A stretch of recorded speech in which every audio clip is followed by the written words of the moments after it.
ហើយឥឡូវនេះកូនក៏បានធំអស់ហើយកូនហើយធ្វើជាបងប្អូននឹងគ្នាកូនត្រូវតែចេះស្រឡាញ់គ្នា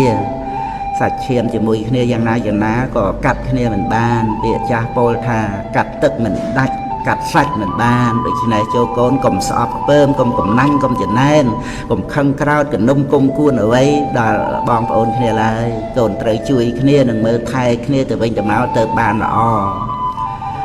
បានមកធ្វើជាបងប្អូននឹងគ្នាហើយស្រាប់តែមកឆ្លោះទាស់ទែងគ្នាវាជារឿងដែលគួរឲ្យខ្មាស់អៀនណាស់កូនហើយ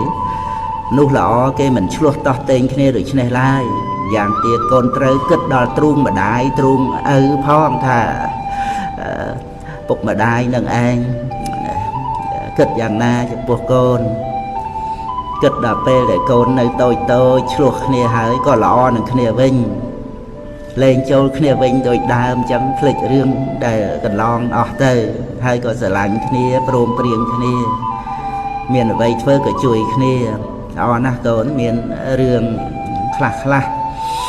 ការកូនដែលនៅពីតូចនោះកូនគួរសិក្សាតាមបើកូនគិតថាកូនធំហើយកូនមិនភ្លេចរឿងដែលទាស់ចិត្តដោយកាលដែលកូននៅពីក្មេងទេតែកូនត្រូវកុំប្រកាន់គ្នា